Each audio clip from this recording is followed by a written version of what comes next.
Hey crocheters, welcome back to my channel. My name is Erin and I love overlay mosaic crochet. Maybe by now you already know how to do mosaic crochet, you know the basic stitches, and you're ready to move on for something else. Well, in this video, I'm going to be talking about how you're going to take one pattern or one chart and add another pattern or chart on top of it to make a blanket that has different designs, different patterns, but makes it cohesive into one pattern. So let's learn how to add another section or another chart onto an already existing pattern.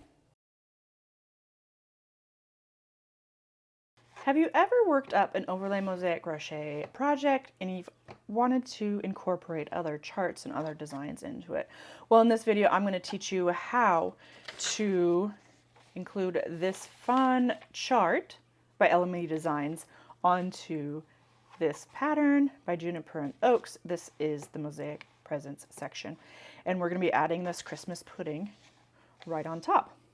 The nice thing about it is that this Presents section is a 12 stitch repeat, and that this Christmas pudding is a 24 stitch repeat.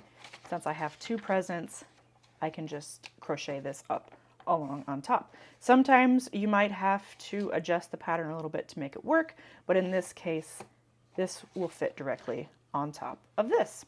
If you've never done overlay mosaic crochet before, make sure you watch the tutorial that I have on how to do it. I've linked it here and also down below in the comments. Let's go ahead and get started. When we look at this chart, we see that we're using color A and color C. So I'm going to be making the Christmas pudding in a different color, and in this case I'm making it in the color green, and that we're starting with color A. Now here on this part, I've ended with color A, which is this gray section. Many people don't like to have those two colors in a row, especially if you're doing like a scarf or anything and you're going to leave this fringe out where it's going to look like every other color and you don't want two of the same color in a row. I understand that. However, in this case, I am going to be making two colors in a row because I just like that little bit of extra padding between my sections. So I'm going to start off with row 1, just like this pattern says, and then I'll go to my next color, next color, next color. When I do that, a fun thing is for row 1, it's a back loop only single crochet, and for row 2, it's changing color, but you're doing another back loop only single crochet, and there's nothing funky about it. But I'm just going to show you how I add on that next section. It's not going to be anything too crazy. You're not going to be, your mind's not going to get blown. What I'm going to do is get my color A, insert my hook, and then I'm just going to pretend like this is just the next row of the pattern. And I'm going to insert my hook and do my beginning border stitch.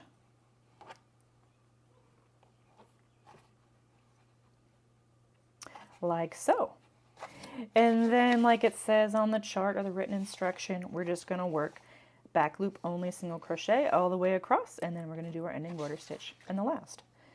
So even though I am working gray on gray or color A on color A, I'm just simply working that back loop only single crochet all the way across. Okay. I hope that makes sense and you don't have any questions about it, but if you do have questions about it, make sure that you leave a comment below. Another option that you could do instead of back loop only a single crochet here, if you don't like the ridge that's left by doing that, you can go through both loops. Okay, you can just do regular single crochet across, and then I'll show you what that looks like here after I do a few more stitches. But then that's flat. I think having the ridges is pretty fun because it like even more distinguishes each section from each other. So you could do, both, go through both loops, or you could do back loop only single crochet. Up to you. It's your blanket. Do with it what you will. It won't affect the pattern at all because the next section is back loop only single crochet. So it's not like we're taking over the front loops that we won't need later. then ending border stitch, and fasten off. And then just like normal, we're going to go on to the next row. This one's color C, my green, and I'm just gonna continue on like it's any other normal overlay mosaic crochet project.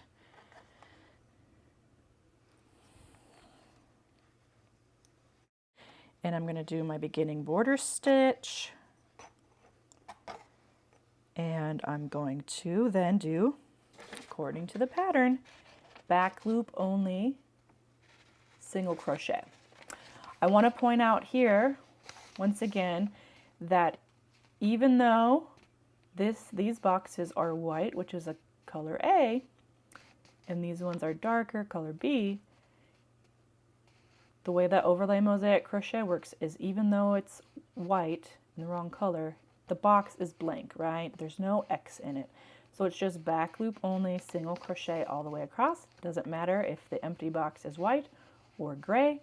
We're just going to do back loop only single crochet all the way across.